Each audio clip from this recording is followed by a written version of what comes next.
tentang hikmah ke-70 oleh Syekh Ibn Athaillah Sukandari Syekh Masahibul Fatajul Arifin Al-Fatihah. Sekarang kita pada amal kita, wabil khusus juga setelah Ramadan gitu kan. Nah, kita amal kita diterima enggak Ramadan?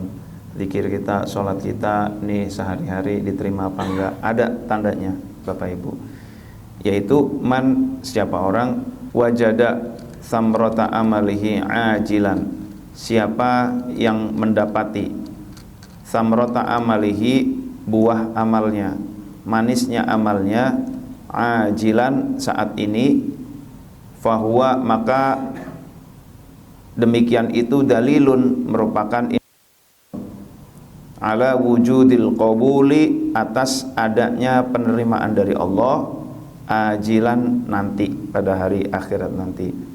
Jadi kalau kita mau tahu nanti kira-kira amal kita diterima apa enggak di akhirat, lihat apakah di dunia kita mendapatkan buahnya amal. Nah itu ya, kita cek apakah kita mendapatkan manisnya amal. Maka manisnya amal di dunia merupakan tanda diterimanya amal di akhirat. Nah itu. Nah hadirin dan hadirat yang dimuliakan oleh Allah Subhanahu wa taala, maka kalau kita beramal, cek sholat kita nikmat apa enggak gitu kan, zikir kita nikmat apa enggak. Sholat kita nih hari ini ternyata sholatnya kok biasa-biasa saja ya, habis sholat lupa gitu ya, ya Allah enggak ada nikmat-nikmatnya, misalkan begitu. Nah itu na'udzubillah min dzalik, jangan-jangan tanda bahwa amal kita sendiri di akhirat nanti ditolak oleh Allah Subhanahu wa taala. Tapi kalau ternyata ibadah kita, sholat kita ternyata nikmat, itu ya merupakan tanda amalnya diterima oleh Allah di akhirat nanti. Nah, hadirin dan hadirat yang dimuliakan oleh Allah Subhanahu wa taala, di dalam surah Ar-Rahman surat 55 ayat 46 Allah berfirman, a'udzubillahi minasyaitonirrajim, waliman khafa maqama rabbih jannatan, maka bagi orang yang takut menghadap Tuhannya ada dua surga. Nah, itu ya, surga di akhirat dan juga surga di dunia. Mana surga di dunia? Beribadah kepada Allah, nikmat itu kan. Nah itu kenikmatan surga. Beberapa ulama termasuk Syekh Ibnu At-Taimiyah berkata, di dunia ini ada surga, dan barang siapa masuk surga di dunia maka dia akan masuk surga akhirat. Nah, surga dunia itu adalah kelompok-kelompok zikir. Nah itu ya. Dan ini selaras dengan hadis Rasulullah sallallahu alaihi wasallam. Beliau bersabda, "Idza marartum biriyadil jannah farta'u fiha." Kalau kalian lewat taman surga, farta'u fiha, maka berkecimpunglah di dalamnya. Sahabat bertanya, "Wa ma riyadul jannah ya Rasulullah?" Apa itu taman surga? Rasul menjawab, "Hilakul dzikr," kelompok-kelompok zikir. Nah, itu ya. Jadi sebelum kita nanti mudah-mudahan masuk surga akhirat, amin, kita juga masuki dulu taman surga di dunia. Nah itu, yaitu kelompok-kelompok zikir. Nah kelompok-kelompok di mana ada zikir di situ. Siapa yang mendapatkan dua surga tadi? Orang yang takut maqama rabbih, waliman, dan bagi orang khofa yang takut maqama rabbih, akan kebesaran Tuhannya. Nah itu ya, menghadap Tuhannya. Makom itu tempat berdiri itu. Nanti di akhirat dia takut kepada Allah, takut Allah murka. Nah itu ya. Jadi takut yang paling baik itu adalah takut murka Allah. Takut neraka gimana? Itu grade berikutnya. Itu di bawah takut murka Allah. Orang yang meninggalkan maksiat, kenapa ninggalin maksiat? Takut neraka. Oke, sekarang neraka dihilangkan. Apakah dia meninggalkan maksiat? Enggak. Gitu, karena dia meninggalkan maksiat dalam rangka takut neraka, itu kan. Nah, kenapa mencuri? Takut masuk neraka. Kenapa berzina? Karena takut neraka. Sebenarnya saya pengen sih berzina, cuman takut masuk neraka, gitu kan. Oke, sekarang neraka seandainya nggak ada bagaimana? Ya berzina dia. Nah itu, bila surga dan neraka tak pernah ada, masihkah kau sujud kepadanya. Nah, itu surga itu ada dua, dan orang yang mendapatkan dua surga itu adalah orang yang takut kepada Allah, gitu ya. Man wajada thamrata amalihi ajilan, siapa yang mendapati buah amalnya, manisnya amal saat ini di dunia, dia akan mendapati diterima di akhirat. Saya kan sholatnya nih udah bener nih, udah sah. Gimana sholat bisa sah? Syarat rukunnya bener. Kalau begitu, kalau sah apakah pasti diterima? Belum tentu. Sholatnya sah udah pasti diterima, itu enak, tetapi nggak mesti diterima. Jadi Bapak Ibu, kalau sholatnya udah sah secara fikih, belum tentu diterima juga. Mana dasarnya? Faman kana yarju liqa'a rabbih falyamal 'amalan shalihan wa la yusyrik bi'ibadati rabbih ahada. Siapa yang mengharapkan pertemuan dengan Tuhannya, hendaklah dia melakukan amal soleh dan tidak menjadikan apa dan siapapun sebagai sekutu dalam ibadah. Ibadahnya bukan karena siapa-siapa, bukan karena apa-apa, tetapi karena Allah Subhanahu wa ta'ala. Sah belum tentu diterima, tergantung apa?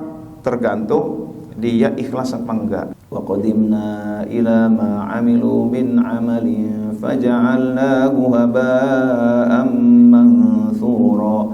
Kami perlihatkan segala amal yang mereka kerjakan, lalu kami jadikan amal itu bagaikan debu yang berterbangan. Tuh.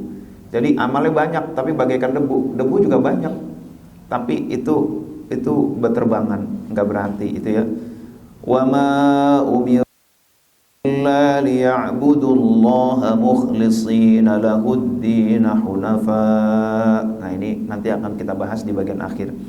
Wa ma umiru, mereka tidak diperintahkan illa liya'budullah, kecuali untuk beribadah kepada Allah, mukhlishina lahud-din, mengikhlaskan ketaatan kepadanya, hunafa, lagi hanif, istiqomah.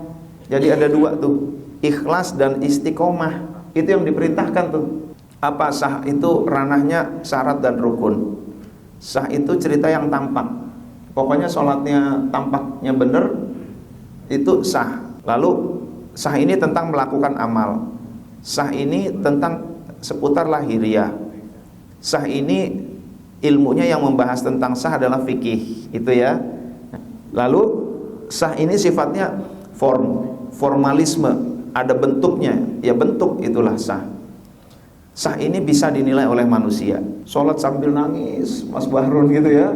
Ya Allah, kita bisa menilai itu sah gitu. Qabul itu tapi tentang kondisi batinnya, khusyuk enggak, ikhlas enggak, nah itu qabul gitu ya. Lalu bukan cerita yang tampak tapi berdampak. Orang yang sholatnya khusyuk itu insya Allah mencegah perbuatan keji dan mungkar. Bukan melakukan amal tapi menghidupkan amal dalam diri, itu qabul ya. Nah itu bukan aspek lahir tapi batin, nah itu qabul itu ya, ranah qabul. Ilmunya bukan ilmu fikih tapi ilmu tasawuf. Nah itu. Jadi Ustadz, kalau saya langsung aja ilmu tasawuf bagaimana Ustadz? Enggak pakai ilmu fikih.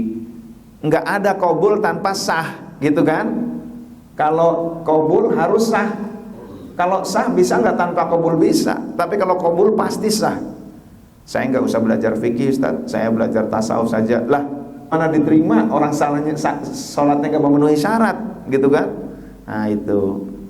Jadi fikih ini wajib, tasawuf ya wajib juga, gitu kan? Bukan formalisme formnya, tapi spirit. Itu motifnya apa dia? Spirit, gitu kan? Kalau form dia bentuknya iya, dia jujur, dia nggak fraud, iya nggak fraud. Dia nggak fraud kenapa? Banyak CCTV. Nah itu ya, dia nggak fraud kenapa? Nggak mungkin, karena sistemnya itu nggak memungkinkan untuk fraud. Kalau fraud mesti ketahuan. Berarti formnya memang dia tidak fraud gitu. Tapi spiritnya apa yang membuat dia tidak fraud? Itulah itu yang qabul itu ya. Oh, karena pasti ketahuan. karena banyak yang mantau, nggak mungkin luput. Itu beda. Tapi kalau ya Allah, meskipun gak ada yang mantau, aku tetap jujur ya Allah. Nah, karena Engkau maha melihat. Nah, itu spiritualisme ya. Dan ini nggak bisa dinilai kecuali Allah. Kita nggak bisa nilai Mas Baharun sholatnya pasti diterima, begitu kan? Belum tentu gitu ya. Mudah-mudahan diterima ya Mas Baharun ya. Amin gitu ya. Masya Allah. Nah, Bapak Ibu, ini sah antara sah dengan qabul. Lalu buah amal itu, yang dimaksud dengan buah amal itu adalah lezat secara ruhani, itu ya. Bukan kelezatan jasmani, bukan kenikmatan suara, bukan kenikmatan suhu yang dingin, bukan kenikmatan aroma, bukan kenikmatan pandangan yang dimaksud nikmat ibadah itu. Tapi ternyata nggak AC pun dia nikmat, di rumah lagi gelap-gelap, nggak ada pemandangan, dia tetap nikmat. Nah, itulah yang dimaksud dengan nikmat.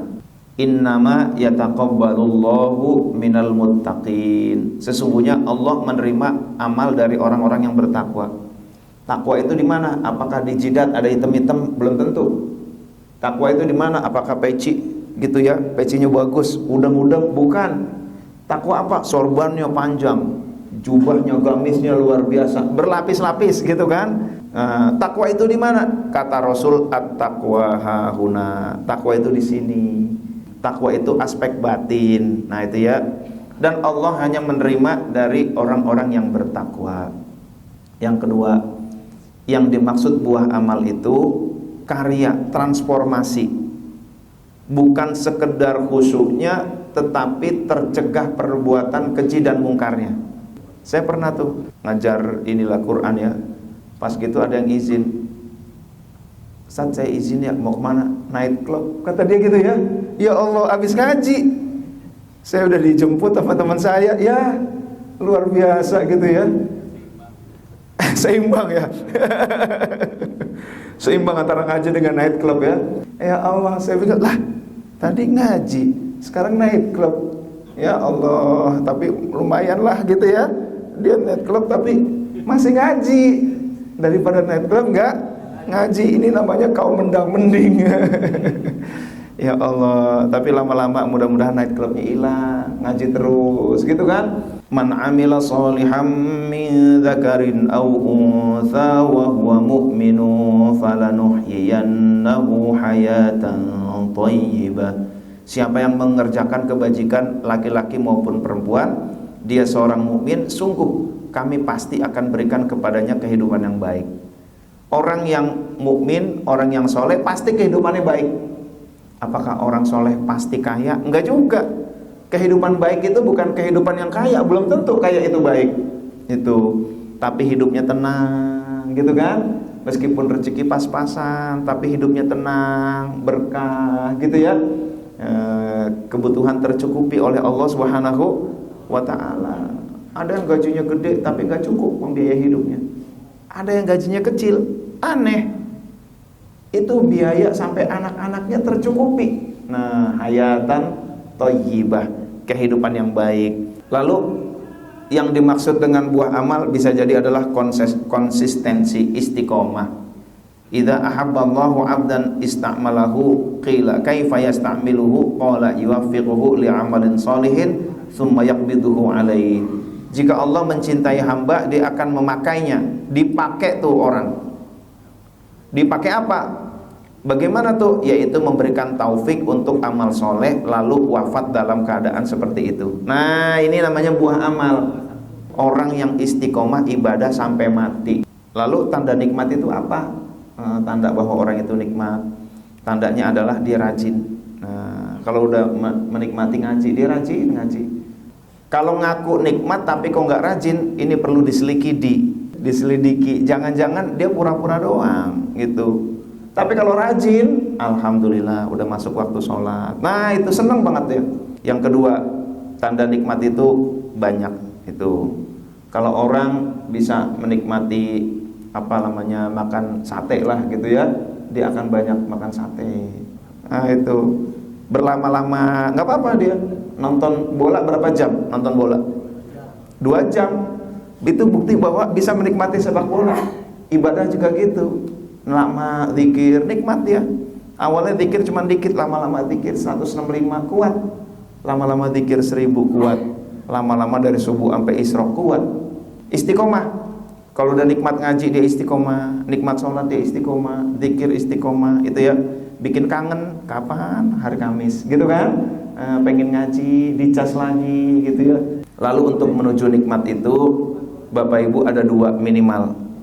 Di dalam Al-Quran Allah berfirman di ayat yang terakhir, wa ma umiru illa liya'budullaha mukhlishina lahud-din hunafa. Mereka tidak diperintahkan kecuali untuk beribadah kepada Allah ikhlas dan istiqomah. Maka ada 2 untuk menuju kenikmatan ibadah. Yang pertama adalah keikhlasan, yang kedua adalah istiqomah. Nah itu enggak ikhlas gimana? Ya enggak ikhlas nilainya beda. Jadi Bapak Ibu, kalau enggak ikhlas itu capeknya sama, beratnya sama, nilainya beda. Prosesnya enggak enak, di akhirat bisa jadi enggak dapat apa-apa. Lalu yang kedua, ikhlas saja tapi datangnya sekali-sekali itu enggak menimbulkan kenikmatan. Yang kedua adalah istiqomah, gitu ya. Zikir juga begitu. Awalnya mungkin enggak nikmat, ikhlas dia, tapi enggak nikmat zikir, enggak apa-apa, lanjut aja. Nah itu. Atau istiqomah tapi tidak ikhlas, ya enggak nikmat juga. Rajin sih rajin, tetapi terpaksa terus gitu ya. Rajin ngaji tapi terpaksa terus, ini enggak nikmat juga nih. Ikhlas dan istiqomah menghasilkan kenikmatan ibadah. Kenikmatan ibadah merupakan indikator diterimanya amal kita oleh Allah Subhanahu wa ta'ala. Maka tugas kita apa? Ikhlas dan istiqomah. Demikian, kurang lebihnya mohon maaf. Terima kasih. Wallahul muwaffiq ila aqwamit thoriq. Assalamualaikum warahmatullahi wabarakatuh.